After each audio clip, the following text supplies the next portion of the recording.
Brands and organizations are collating tons of data every month, but unfortunately, they do not have an idea of what to do about it.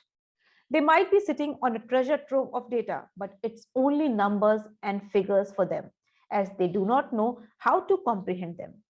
In our next panel discussion, a panel of experts will discuss and deliberate on managing and mining the incoming data. I would like to welcome Vishal Jacob, CTO, Wavemaker, to moderate the discussion. Platform is all yours, Mr. Jacob.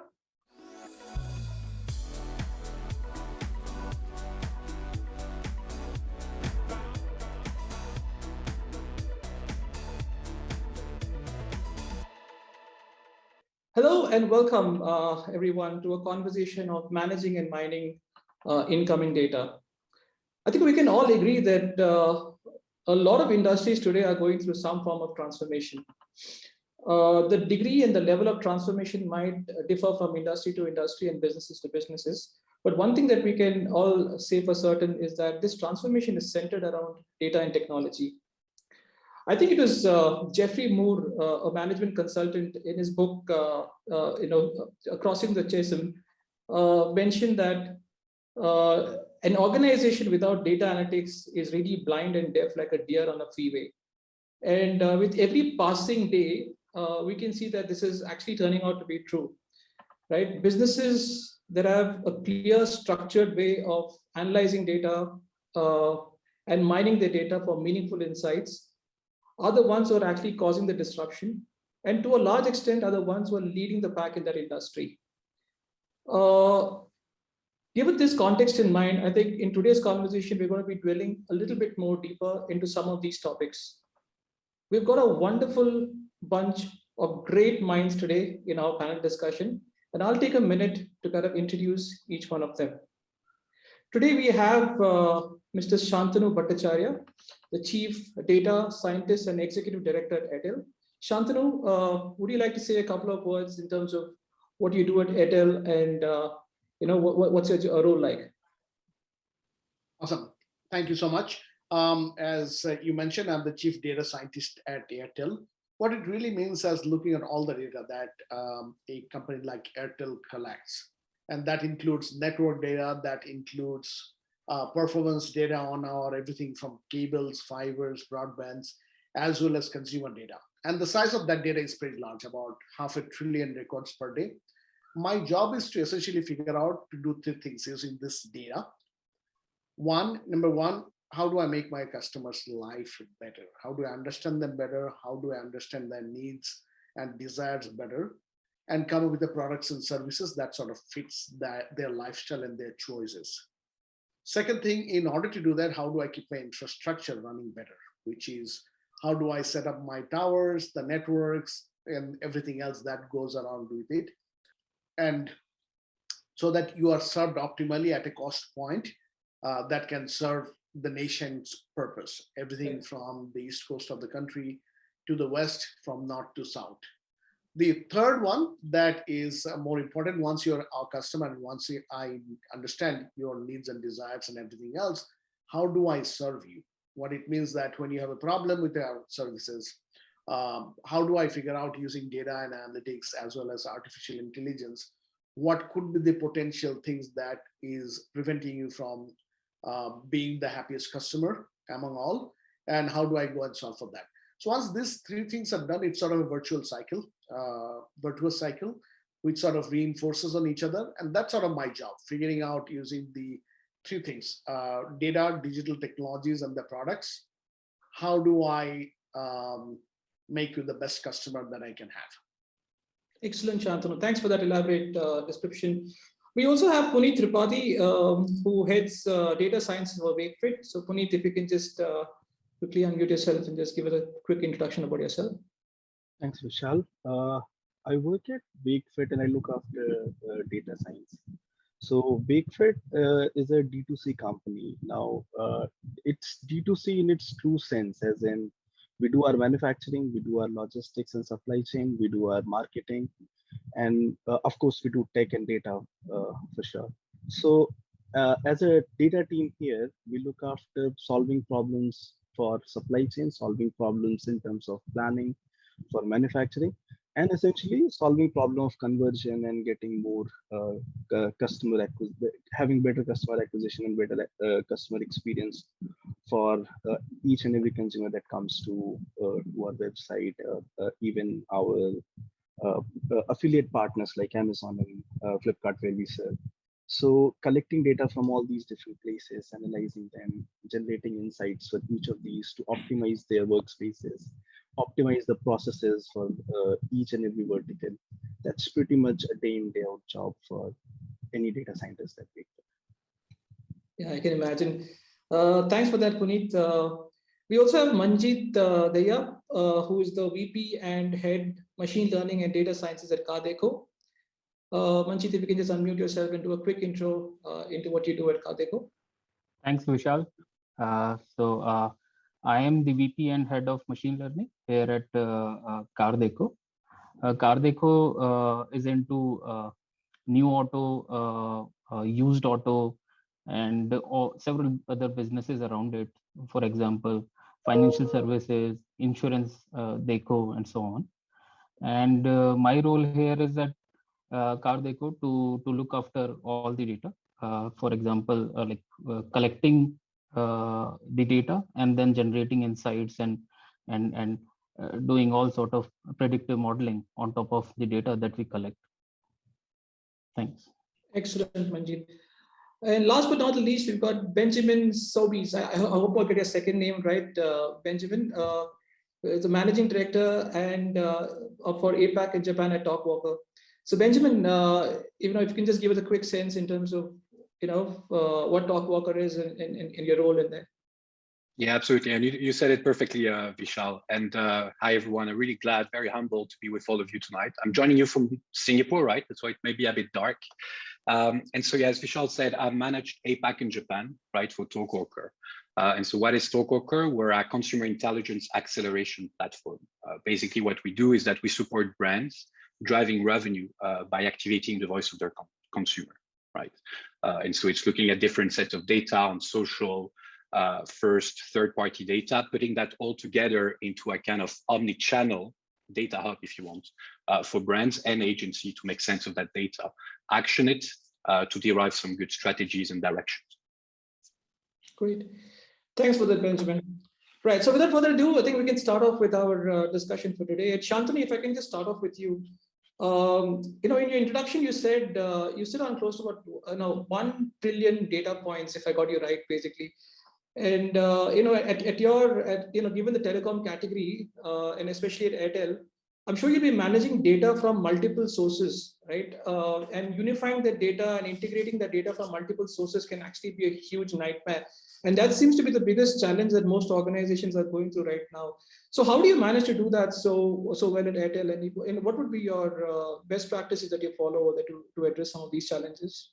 That's an excellent question, Vishal.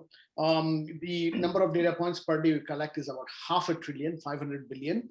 And that comes from multiple sources. So for example, the networks are pinging data. Every time you move with your phone about 10 feet, the phone sends a ping to the tower saying that, hey, I have moved 10 feet, re-optimize for my location. And it depends. It's sometimes 10 feet, it's sometimes 10 meters. We are getting data from all the other network elements, the fiber cables, the backhauls, and so on, right? We are getting enough pings from the phone every time you move, you make a call, you collect, you connect to the data network and so on. We get data from when you're browsing and so on and so forth, right? With all of that, there are 2 or 3 things that you need to decide. First of all, you need to decide what are you going to do with the data, right? So it's you sort of, instead of taking everything and saying that I'll do everything with it, you sort of try to do use case backwards. When you're having a conversation with you, remember I talked about the consumer problems and work backwards from there. So one of the challenges, if you talk about best practices, one of my pet peeves has been always, I read it somewhere and I'm not sure it's no longer whether it's no longer the current number, but only about somewhere between 13 to 14%, 1 out of 8 data science programs or data programs are successful in driving, the business values. The reason for that is a lot of them start as a science experiment. When you have a hammer, everything looks like a nail. So what you try to do, first best practice is figure out what you need. What are the things that you need from a consumer backward, right? Does the consumer, instead of saying, for example, I need a universal, unifying consumer ID so that I can identify my customers across the business lines, which is a big problem. So for example, if you are a banking consumer in any country, you'll find out that you may have $200,000 in your savings product, but someone is calling you for a $50,000 loan because that's a loan department, there's a savings products department, there's an insurance department, and all of them are sort of bombarding the customer in all channels, trying to achieve the often contradicting goal. So the first thing you do, the second best practice. So first best practice is understand what you're trying to do and do it from business backward. Second best practice is understand your consumers on an individual basis. Gone are the days when you treat a customer as 8 different facades. So if you look at, we have 8 different business units. Until about 6-7 years back, or maybe even 3 years back, we used to treat you as sort of 8 different individuals. Understand what you call as a unified customer view of that customer. So you'll suddenly see that someone has a loan product, I'm talking about from a banking perspective, may have a savings product, a loan product, and insurance, but not wealth management. And if you can build a profile of that person and see how attractive they is, you can automatically figure out whether they're a wealth management customer or not. The third best practice is figure out what channels. Not everyone is like, so for example, if you keep sending me SMSs, which is a big challenge in India, the SMS response rates are absolutely low. On the other hand, if this gentleman is a digital savvy, maybe a notification on the app is good enough, right? Figure out how your customer wants to be contacted. And that can be channel dependent. I maybe want to contacted on $1 million wealth management program on a phone. However, if you have 100 rupees off coupon for me for Yatra, I may not be even interested unless you send it some sort of a SMS or notification where I may look it up once in a while, right? So that's sort of the third best practice. The fourth best practice, close the loop. Very often, what happens I see Benjamin nodding with me, and I'm sure he has something to say interesting about this. Very often what you see people running programs, not understanding what the impacts of the programs are. Unless you do a closed loop saying that, hey, I ran this test, I ran this program, this is the outcomes, and therefore this is the way I can better it. Unless you do that, you're essentially wasting your marketing dollars, investment dollars, and so on. So without going into the details of how you save that data, store that data, use that data, which is a large technical discussion and not of general interest, these are sort of 3 or 4 things that on the top of my mind that comes as a best practice if you really want to build any meaningful program. Thanks for really clearly highlighting the 4 key best practices. I think that's very useful for our audience. Puneet, if I can, come to you next. So when you look at a D2C brand, and when you look at the consumer journey, basically the time taken for you all to actually, realize a consumer and convert the consumer actually is really, really short, right? And you all have to work with a lot of agility as such. So I'm assuming that there has to be a lot of processes and systems in place where the decision making can happen really quickly. And I think that becomes the heart of every exercise when it comes to a data and tech team, right? So the processes and systems that one can put in place. So if you can give us a sense in terms of how do you drive that agility at your end, that would be great. Sure.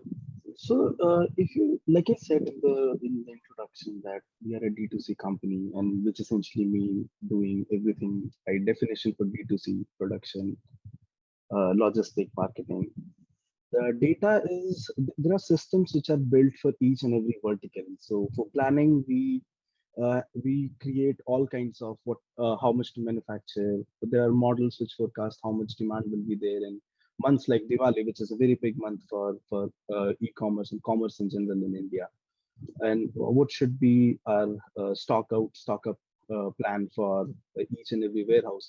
But coming to the digital side, you're absolutely correct. We have to look at digital D2Cs as vertical commerce, and we don't have breadth of what we would call a horizontal commerce like Flipkarts and Amazon, where you can understand how each customer travels through different categories and different kind of products and what are their purchase behaviors. So essentially, when it comes to acquiring a customer, bringing a consumer to the website and converting them closing through the pipeline and bringing them and making them a customer. It's a very quick and very fast churn out pipeline. We go through we have put quite a few things that we do at WakeFit. There are data which we collect internally, and then there are, of course, in the overall overarching context, there is external data that plays quite a lot of role. There are quite a lot of external factors. When I say internal data, we look at the overall what are the categories that people interact with on their first touch. What are the various product pages and PLPs that people are looking at? What are the various sources people are coming from? We have a user tracking mechanism in place, and then of course we work with various third-party providers. We work with Google Analytics, we work with Trackier, we work with MoEngage for driving repeat and driving various other functionalities. Essentially, all these things help us create a unified view of customer, understanding that what they're looking for at every stage of the funnel, hearing the voice of the customer, pre-purchase and post-purchase. Pre-purchase as in what kind of reviews they're looking at, what kind of, how much scroll they're doing to get an understanding of all the different perspective, different, specification or, information about the product. What is it that helping them make the decisions better and faster? And essentially post-purchase through our customer experience teams, listening to their voice, understanding what kind of challenges they're facing, optimizing their experience, having a feedback loop, which basically helps our R&D teams to do better at creating better products, having better processes, having better systems in place, which basically helps us deliver the value to the customer. Right, thanks for that. Yeah, I think you've touched upon quite a few interesting points, and I think the key point being that there are consumers across the consumer journey, across the funnel, and I think if you find ways in which you can identify opportunities to optimize the consumer funnel a little better, chances are that you would drive better. Let me give you an example. We're currently working on an intent model, which basically helps us understand what is customers' intent to convert based on the activities that they have performed. So essentially, that helps us realize that this is how much intentful the customer is, and these are the areas that he's looking at, and these are the factors that essentially are the key variable for his or a key factor for his conversion. Basis that we can optimize our messaging to that customer, our communication to the customer, our display ads to the customer, and hence delivering him a better mechanism to make decisions faster, help them make decision quicker than which is actually the goal for companies like which operate in the D2C category as such. Got it. Yeah, thanks for that, Puneet. And Manjeet, if I can come to you next, basically, right? So both Santanu as well as Puneet talked about the unified view of the consumer. Now, I think we can all agree over here that that cannot be possible without proper technology in place, right? So, so when you're looking at putting a tech architecture together, I think the design phase becomes very, very critical. I know a lot of brands who've actually gone ahead and built a lot of tech stacks, but if they didn't get the design right, and then it becomes a huge task at the later end to kind of address it, right? So when you look at that, Manjeet, how have you gone about designing a tech structure, and what role do you think the tech actually plays, in terms of meaningfully churning out better insights through data? So what are your views on that, Manjeet? Yeah, I could not agree more that investing in the right technology and the right architecture is quite critical for the success of collecting data, especially at scale. Some of the design decisions that one should be cognizant of are, for example, like whether your system should be real time or like we can have it like not real time. For example, like there would be use cases where this particular decision might not be important. For example, running campaigns, it's okay to wait for a while. And whereas there would be certain use cases. For example, doing recommendation where like we would want the data to be readily available and immediately we should be able to show something to the user back.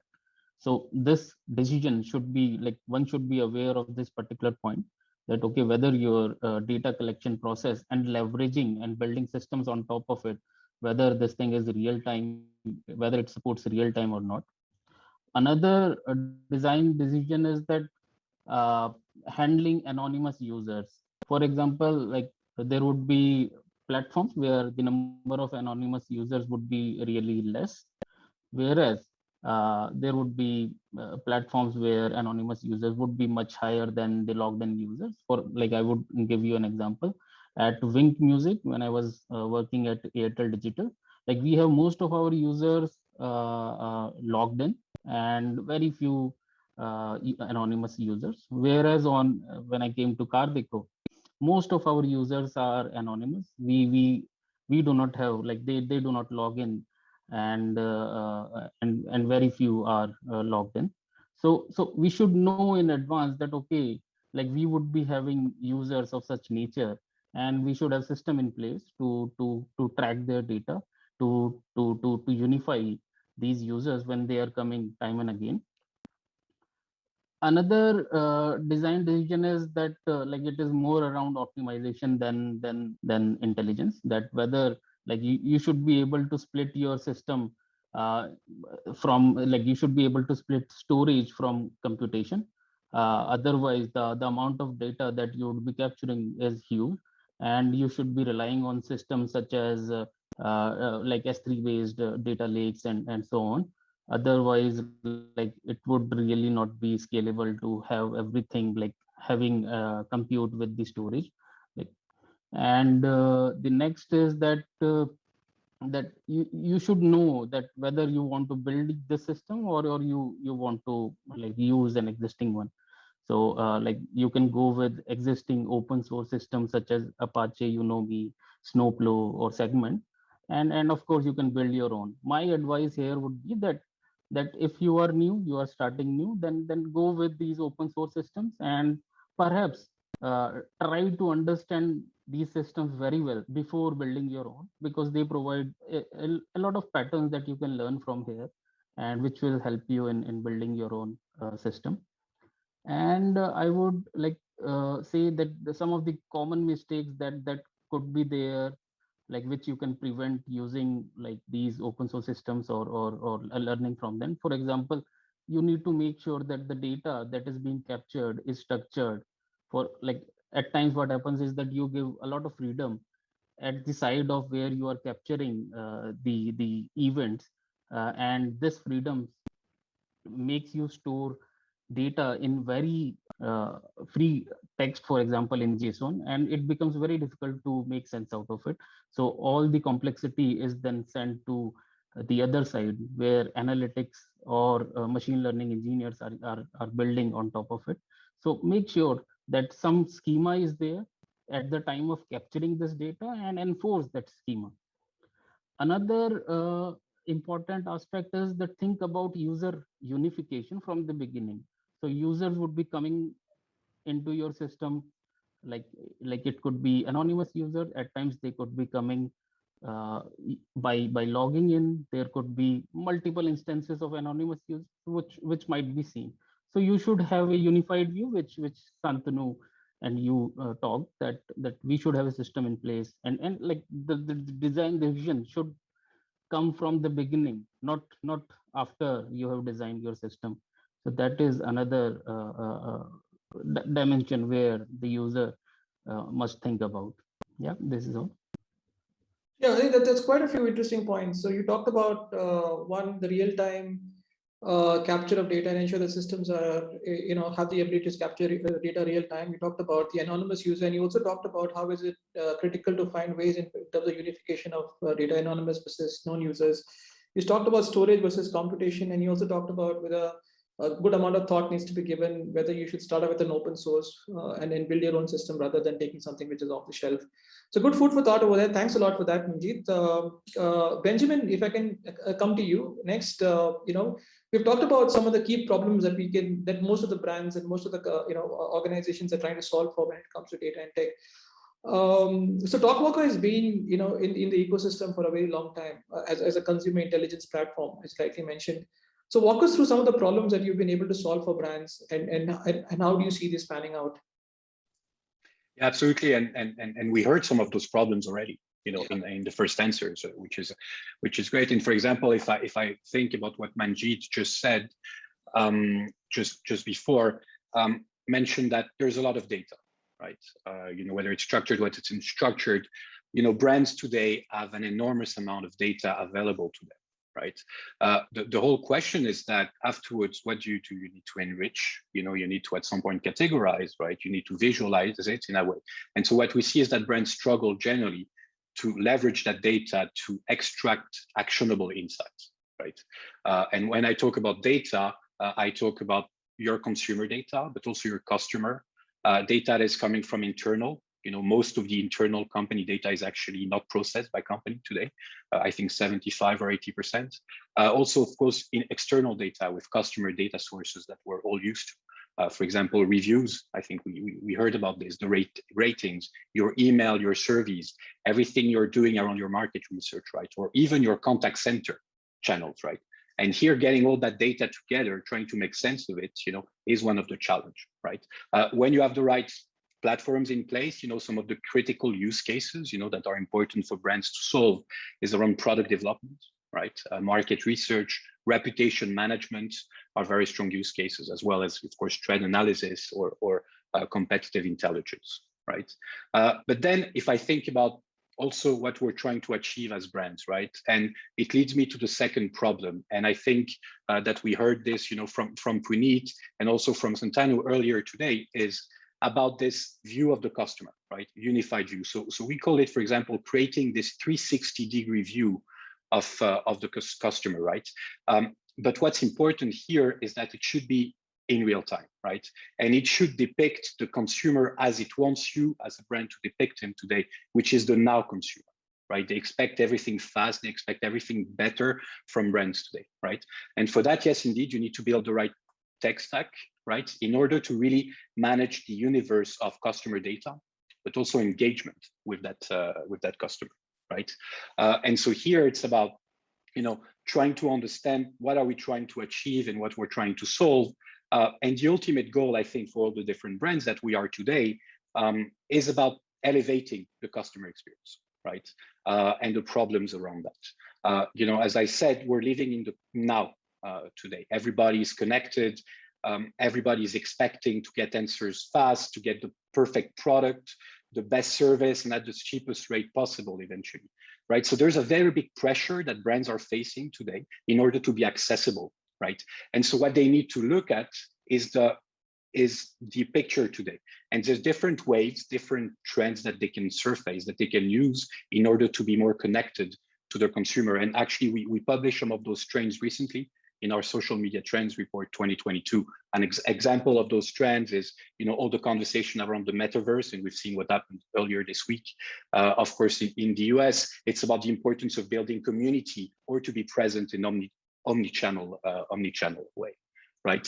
And so here, always the purpose is to create that two-way communication with your consumers. And this is what we're really supporting brands in doing, because the consumer insights are available, right, today.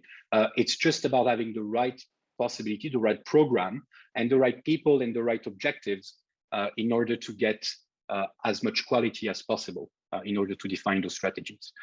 And then when I think, for example, specifically about India, when we see the rise of the content, the regional content, right, in the different vernacular languages. India is a very diverse, very rich country. And we see, for example, the emergence of tier 2, tier 3 city audiences. What do they care about? Do they care the same about, the larger city, the tier 1, or not? Do we need to invest more into regional content or regional proximity? Are all questions that brands are asking themselves today, right? And that we're helping them trying to find the answers to. Yeah, thanks for that, Benjamin. I keenly follow the trends that you talked about, and I think there's some really interesting trends that you keep bringing up. And thanks for that. Shantanu, if I can come back to you again, and I just want to spend a little time on data enrichment, because this seems to be a topic of conversations across most of the business heads that I have with, right? Every single company today is trying to gather consumer data, in the form of PII data, but at the end of the day, that PII data is largely sitting as email addresses and phone numbers. But to activate that data, there's some sort of intelligence that needs to get captured, right?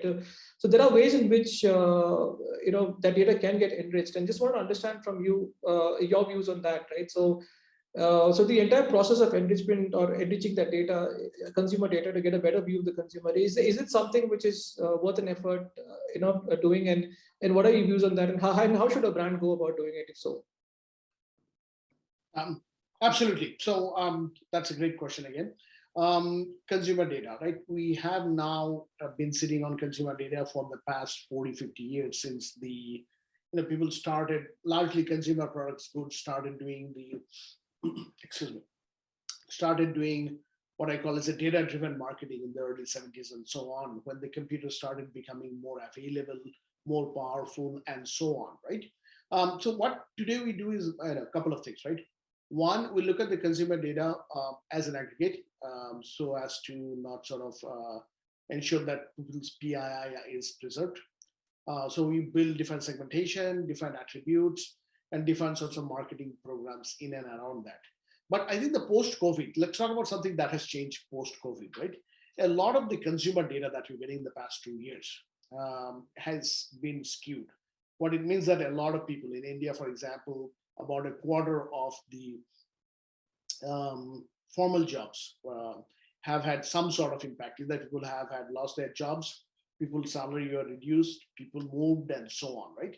Once that happens, you really have to start figuring out what is the new normal for the data. So for example, if you were had a decent salary, right? And then you're earning wealth in the middle of 2020, and for the past year, you lost your job. Now the reopening, what does it mean? How do you know whether you'll come back on track, start earning the similar amount of money, and therefore I can start doing the same marketing programs for you? Or is it a permanent shift? Have you moved to another town, take up a new profession, maybe retired, and so on? So what has become absolutely very, very critical in the post-COVID world in order to come back with a better representation model is not necessarily to rely only on the past 2 years. Typically, you build models based on the past few years of data, but if that data is so skewed, how do you go build model? So what you're looking at is something called, a bit of an interesting, you're looking at what you're calling is intelligence everywhere. Our hypothesis is that there's intelligence everywhere, right? And you just need to figure out how to pick up that information. So for example, now that I know that your consumer data may not be as reliable in the past 2 years, what are the other parameters you can pick up from the environment, right, to build better models? So could we look at government data? In India, at least, the government is opening up many, many data sources, but most people are not looking into this. We have had good success figuring out some of the income level distributions, right, that are shifting in different parts of the country. We also looked at things as interesting as satellite data to see, hey, how are the areas have changed in the past 2 years, Google satellite data and from other satellite data. Do the areas look more prosperous from the sky? And there are very, very interesting deep learning techniques that can tell you whether an area is a prosperous or not, or have gotten more prosperous. So I'll give you a couple of interesting attributes. If the roads are more straight in an area, that tends to be more prosperous, right? So if you look at in a 1 square kilometer area, how many turns the roads have taken greater than 5 degrees, that actually is a good indicator of prosperity of that area. Now, when you think about it post facto, you'll think Chandigarh in India, which is highly structured, is more prosperous than, say, Dharavi in Mumbai, which is a slum area, and when the roads are, sort of not necessarily in an orderly fashion. We looked at even more interesting signal. We are looking at, for example, from Google satellite maps again, that if rural areas have more longish building, they tend to be more prosperous. And we put that in the customer behavioral attributes. Now, it took us a long while. We figured it out with AI, deep learning AI. It took us a while to figure out why that's an attribute, and until we realized that in rural or semi-rural areas or small towns, longish buildings of schools and colleges, markets, and more increasingly warehouses for e-commerce. So if an e-commerce company has set up a warehouse in your area, that would likely indicate that the area is getting more prosperous, right? All this information that you didn't look for before are now being attributed, built into the deep learning models. And what you're saying is that, look, your current model for doing data and driving value out of is sort of obsolete. You have to get on the new post-COVID line. That's not going to change. And if you're looking for other sources of intelligence, we are calling the data intelligence here, the intelligence everywhere, you have to just be extremely smart about it. Yeah, that's a very interesting example that you gave about Dharavi and Chandigarh, actually. I wasn't aware of that. And I think you make a very interesting point about looking at signals and finding the right kind of deep learning tools to kind of give you those kind of insights. So Puneet, if I can just come back to you again, I just want to touch upon the problem of plenty, basically, right? So when you look at data, and I think you can relate to this much, I guess, as well as anyone else over here, because there's so much of data when it comes to e-commerce, and especially when you look at digital analytics, right? There's so many things to measure, there's so many things to look at, and you don't know where to start, and you can actually get lost in all that data. So, and it can be, in some levels, it can also be some sort of a paralysis, right? And too much of data is thrown at you. So how do you then decipher what's the right kind of, or rather, where do you put your priorities, and what are the data points that you need to run after to drive decision making? So what are your views on that? I think that is one of the question that haunts every data science team or leaders, that how do you deliver the value? In my opinion, what has worked for organizations like which are as fast paced and value ROI like ours is delivering incremental value and having a good alignment with leadership, as in what kind of metrics, what are their key objectives and goals, and then basis those objective and goals, aligning, structuring the team on a roadmap, that these are the key things, key results that we have to deliver over a period of time, and then having constant check with leadership and respective stakeholders as to whether those metrics, those KPIs are on track or not. Having an L0, L1, and L2 metrics, like what's most important thing for CXOs, CMOs, CEOs, and CFOs of the world, and then what is important for their number two, and then their number two, becomes a very huge priorities for organization like ours, because you can't rely on the huge workforce. Like most of the D2Cs have this frugal mentality of doing things with lesser expense, doing things much more at a very fast pace, in a very timely manner, in a very innovative way. So it becomes that our overall perspective on things don't go beyond. We don't go into that spiral of things that just keep doing it, and it just end up becoming an academic exercise.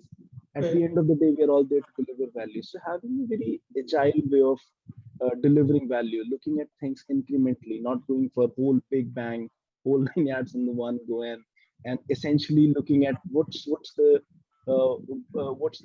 first step that we have to take. Having clear checkpoints that we are going to deliver value as in phase 1, phase 2, phase 3, targeting V0 of a product, then V1 of the product, then V2 of the product, and essentially keeping a track that this is what our final product has to look like. But a V0 can look like this. A V1 can be an incremental on top of this and can look something like this. A V2 will be closer to, very close to our final product. You'll see that value start coming in the first week of starting doing when you start doing all these things. Within a month, within 2 months, you start delivering the value, and essentially insights, understanding market in a competitive set up an environment like ours, where we deal with mattresses and furniture, sleep solution and home solution, it becomes very important to have a very competitive strategy where competition is trying to kill you.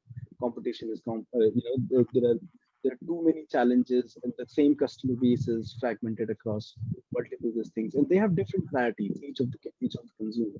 So you have to think about not just delivering value to organization, but delivering value to the customer, helping them make faster decision, making their experiences better, helping them with the right kind of product, helping them with deliver that product in the right time. So essentially, that incremental value and alignment of leadership on delivering them in time are the two key things which I think is most important in setting up L1, L2, L3 metrics according to. Got it. Thanks for that. Manjeet, quickly, if I can just come to you quickly, and Santanu also talked about this, right? When it comes to deeper learning models, when it comes to analyzing data, I think we can look at automation, we can look at machine learning, AI, and there are multiple such models that one can actually create. So at CarDekho, do you all use some of these technologies, and therefore, what are the different types of models that you'll actually create at your end? Absolutely. So all this data that we are storing is being used for creating insights or doing predictive analysis. And some of the examples that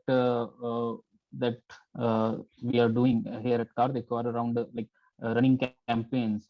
So you would not ideally want to target all the users for a particular campaign. You would want to target the relevant users. For example, if a particular user is looking at one set of cars, it could be like SUV or hatchback. So based on the kind of car the user is interested in, we would be targeting that particular user for a specific campaign. Likewise, the another model that we here use is like conversion probability, how likely the user is about to buy a car within say 15 days or 1 month. So this would allow us to target the user in appropriately and call the user or use this lead for our OEMs. Another is recommendation on our website. So if you go to our used car portal, you would see cars available for purchase. And depending upon the user, we would want to show the cars in a particular order. So for different users, the order would be different. So depending upon the taste of the user, we would re-rank the list as per the user. And finally, another very interesting use case is that like we are in the business of used car selling and purchase. So we would want to build our inventory in advance, and so that like we can immediately sell a car or refurb it before selling the car.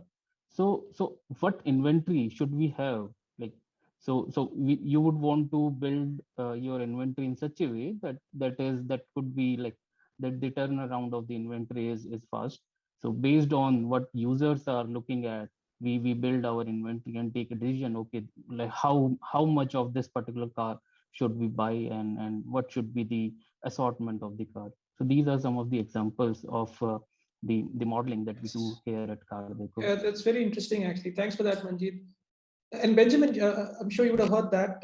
And while there are multiple such tools that can do this kind of machine learning and help brands model data.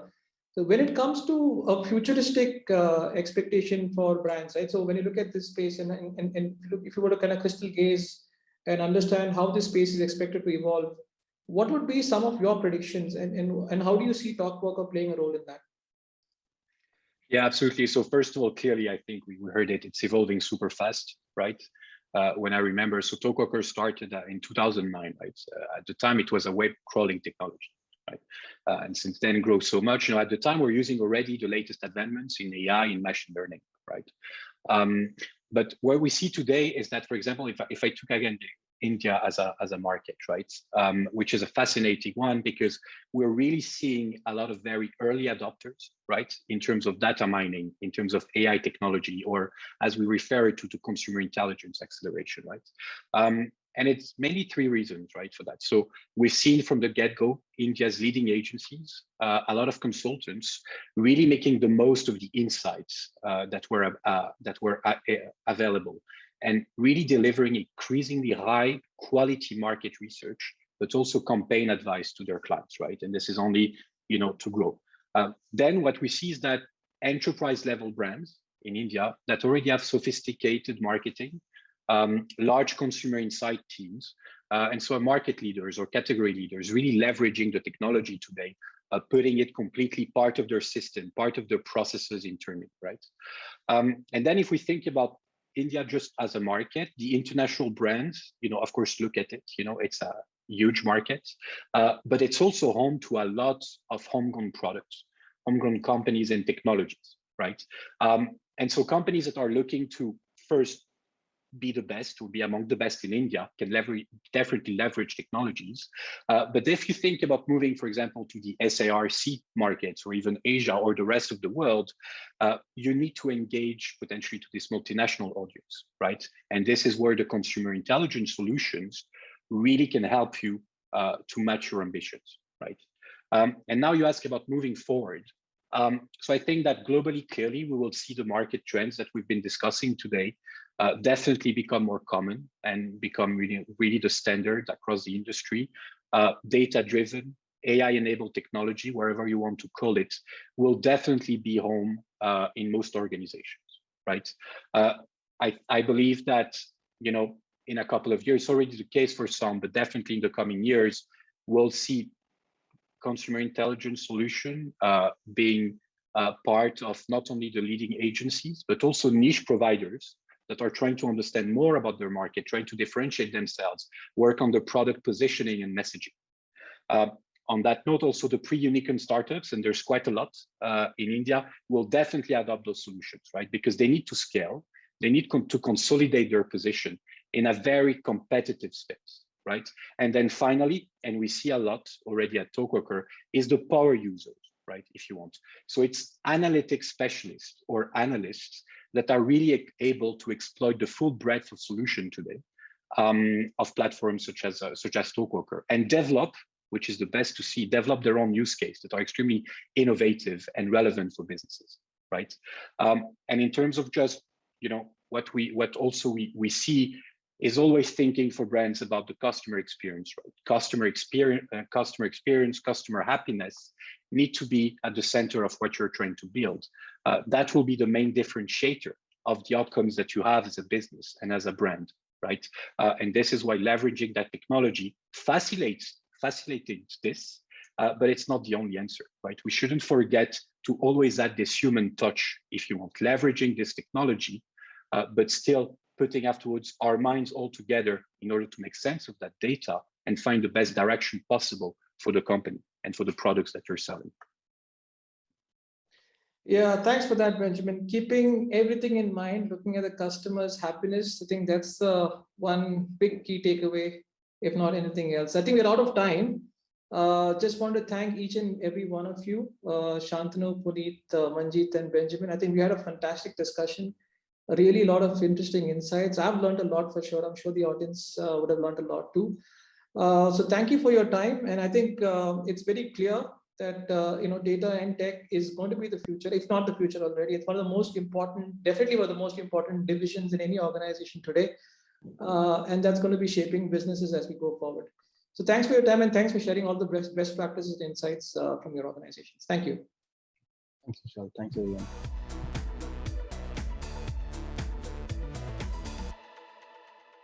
Thank you everyone for an informative discussion. A quick update to visit the expo area. This is the place where our partners have set up their booths. You can explore the area for informative presentations and videos. Stay tuned and enjoy the sessions.